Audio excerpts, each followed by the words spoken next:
Perang, sebuah kata yang bagi kita di sini terasa mengasihkan, sebab cuma permainan, cuma game yang bisa kita lakukan kapan saja kalau kita mau.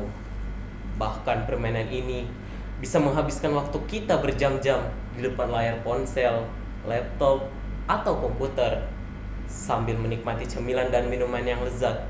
Sementara itu, bagi saudara-saudara kita yang ada di Palestina, di Gaza, siapapun mereka, apapun agamanya, perang telah mengubur seluruh mimpi dan masa depan mereka. Semenjak perang berkecamuk, belasan ribu anak-anak telah terkubur. Orang-orang dewasa telah mengubah dunia ini menjadi tempat yang menakutkan dan penuh ancaman. Bahkan sampai ke dunia rekaan, dunia virtual, ancaman itu tak berakhir.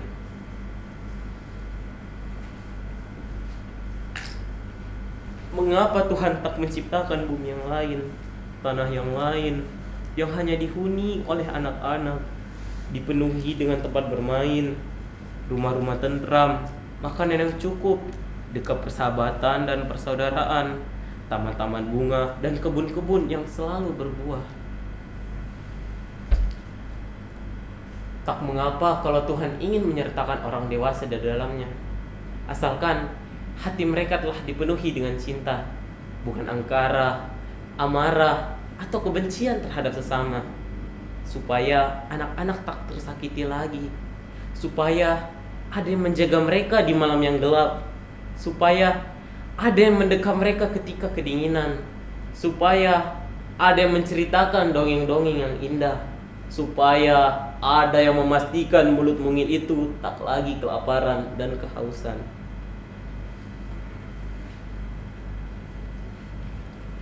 Aku mendapatkan perahu ini beberapa mil dari sini. Berhari-hari aku menyusuri pantai ini, mencari perahu yang tak terpakai lagi untuk kugunakan mengangkut sawah.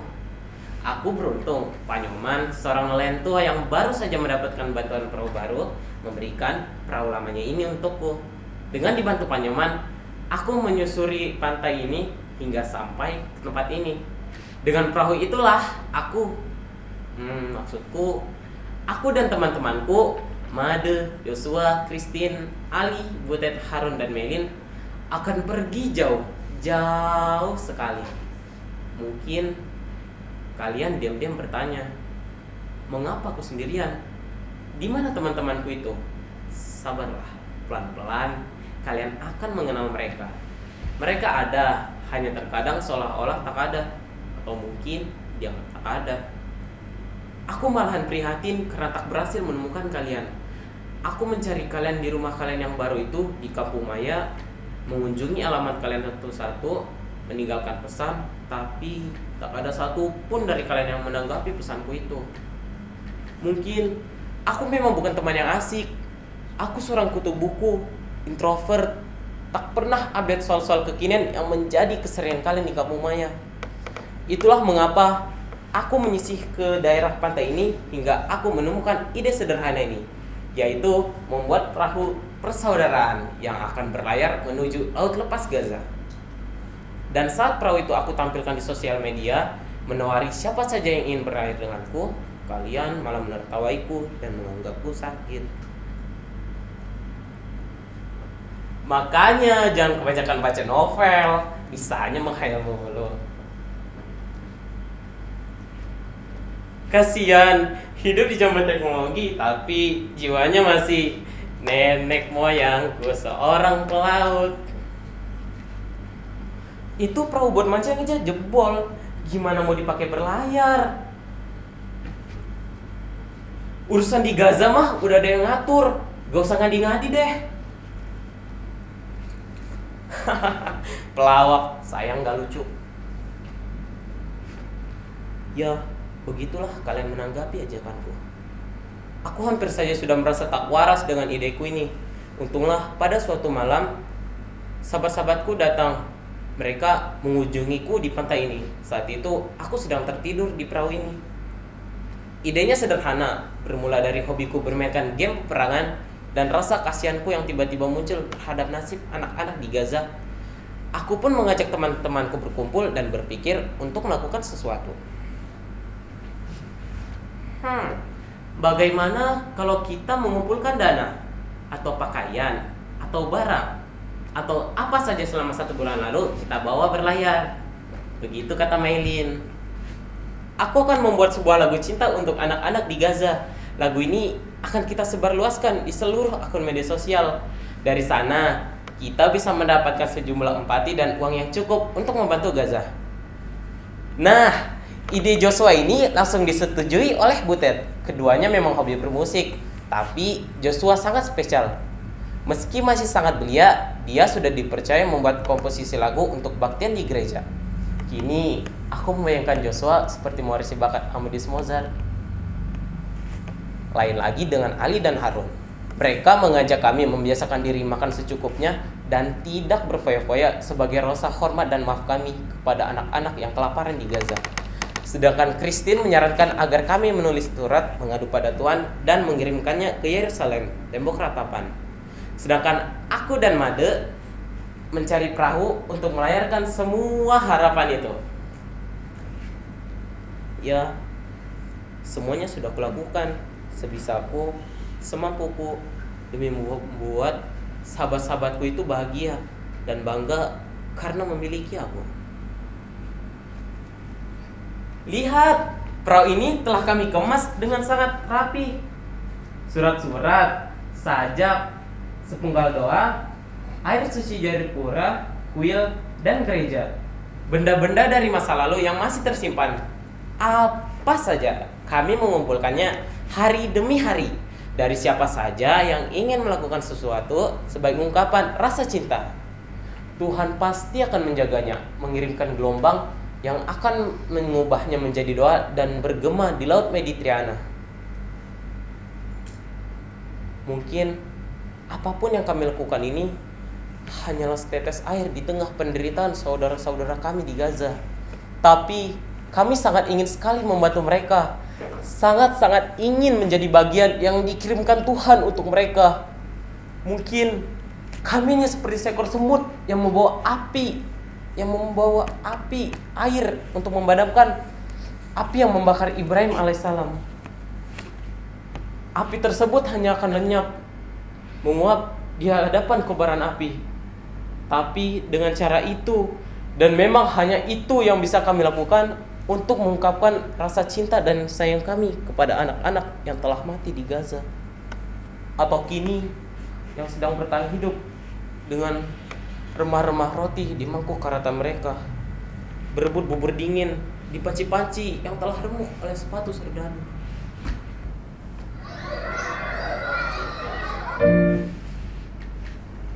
Made, kau sudah siap? Kita akan melaut. Perahu ini telah aku kemas dengan sangat teliti. Semuanya aman. Bagian-bagian yang rapuh sudah aku tambal dengan lem dan seng. Kau tak usah khawatir, sahabatmu ini masih cekatan seperti dulu. Hoi, Joshua, Christine, kenapa kalian diam saja situ? Ayo, aku tunjukkan apa yang sudah aku kerjakan. Kalian berdua pasti akan senang. Lihat, surat-surat untuk Tuhan yang sudah kukumpulkan, sebagian sudah kukirimkan melalui pos dan sisanya akan kita bawa berlayar. Oh iya, aku juga sudah membawakan komik kesukaan kalian. Kalian tinggal duduk saja di sana dan menikmati ceritanya. Silahkan sahabatku yang tampan dan cantik. Ali, Harun, maafkan aku sahabatku. Aku tak membawa tapelmu. Aku pikir kita tak membutuhkannya lagi. Tak ada yang harusnya kau hadang dengan senjata batu itu. Kita akan ada di tengah lautan, melihat matahari timbul dan tenggelam, langit bersih dan bintang-bintang cemerlang di hamparan gelap malam. Kalian pasti akan menyukai semua itu. Kau bisa melukis malammu, Ali. Sedangkan Harun akan mengaji, menjaga kita dari segala hal yang buruk dan jahat. Butet, horas bah, rindu kali aku denganmu. Lama tak kedengar kau menyanyi. Sinagar tulo apulo. Kau masih saja berlagu macam penyanyi kalender rupanya. Oh iya, tugasmu dalam perjalanan ini adalah menyanyi. Setiap kau lihat kami bosan atau rindu dengan kampung halaman, kau harus bernyanyi ya. Apa? Catur. Jangan kau ragukan itu. Aku sudah membawanya di perahu ini. Tapi kau harus janji ya, kita akan bermain dengan sportif. Jangan kau gunakan cara Bang Naga Bonar. Meilin, ada apa? What? Kau tak jadi ikut dengan kita? Kenapa Meilin? Kalau kau tak ikut, siapa yang akan mengatur kebutuhan kita sehari-hari? Kami semua tak pandai manajemen, apalagi akuntansi. Siapa yang akan mengatur kebutuhan kita kalau tiba-tiba ada orang asing yang menanyakan ide dan itu? Ayolah Meilin. Apa? Kau akan ikut orang tuamu ke Australia?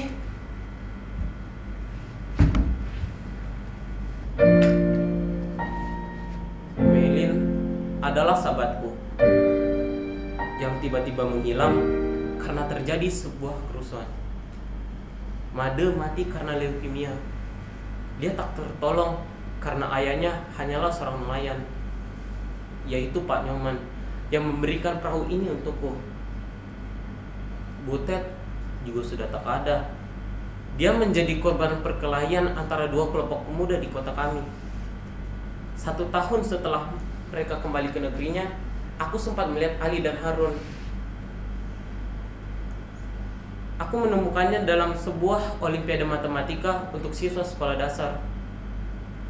Aku sempat melihatnya tertangkap sebuah kamera dalam sebuah acara di televisi. Keduanya tertembak di dada saat sedang menghadang serdadu dengan ketapelnya. Joshua, Christine, mereka berdua terkubur dalam sebuah reruntuhan yang hancur karena ledakan bom. Itulah mereka, sahabat-sahabatku. Orang-orang yang mungkin tak akan pernah kalian kenal atau kalian anggap tak ada. Tapi mereka selalu ada di benakku, di hatiku. Mereka tersembunyi dalam catatan kelam. Satu orang anak yang mati, itu sudah terlalu banyak, terlalu besar, dan terlampau berat ditanggungkan. Dan ini di Gaza setiap jam, bahkan setiap menit, selalu ada saja anak-anak yang mati. Karena lapar, karena peluru, karena mortir, karena amarah, karena selalu saja ada yang dianggap sebagai orang lain dan harus disingkirkan. Mengapa amarah dan kebencian tak pernah berakhir?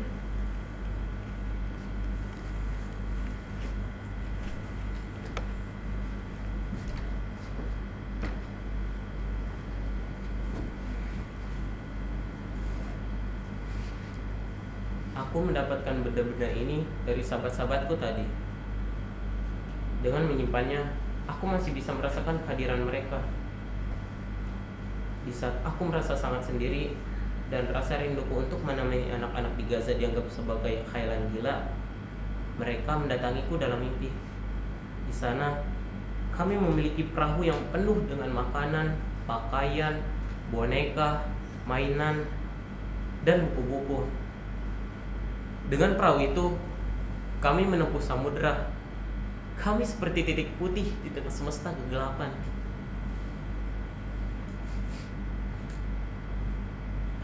Aku sangat ingin sekali ada untuk saudara-saudaraku di Gaza. Aku sangat ingin sekali menemani mereka. Maka dari itu, setiap pulang sekolah atau di hari libur seperti ini, aku selalu mendatangi perahu ini, mengumpulkan apa saja yang kuanggap bisa menyenangkan anak-anak di Gaza. Aku membayangkan mereka akan tersenyum dan memelukku saat menerimanya. Setiap hari kutulis surat rinduku untuk mereka, sekedar menanyakan kabar atau menanyakan mereka ingin makan apa. Mungkin kalian pun menganggapku tak waras, tapi apa yang bisa kulakukan untuk sekedar melepaskan rindu dan rasa cintaku kepada mereka, pada anak-anak di Gaza?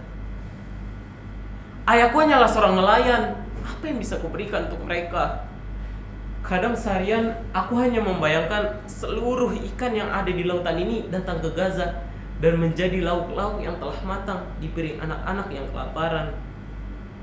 Dan hari ini telah kutulis surat terakhirku untuk mereka. Dan setelah itu, perahu ini akan kularungkan ke laut lepas.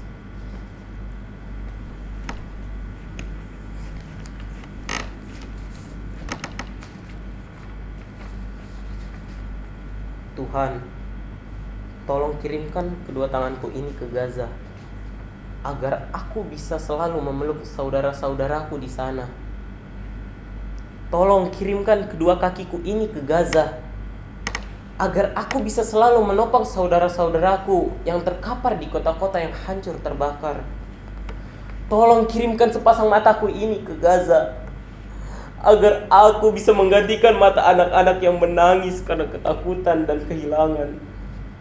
Tolong kirimkan dadaku ini ke Gaza, agar bisa menjadi perisai bagi anak-anak yang diburu mortir dan peluru. Tuhan, tolong kirimkan tubuhku ini ke Gaza, agar bisa menjadi dan ubahlah menjadi roti, agar tak ada lagi mulut mungil itu yang lagi kelaparan di bumimu yang kini penuh angkara.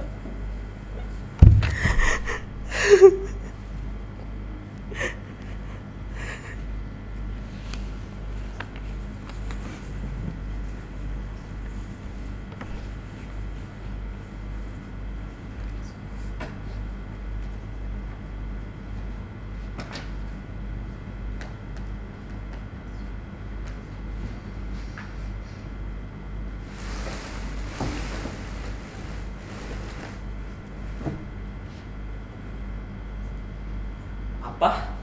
Kalian menanyakan namaku siapa? Namaku Nusantara.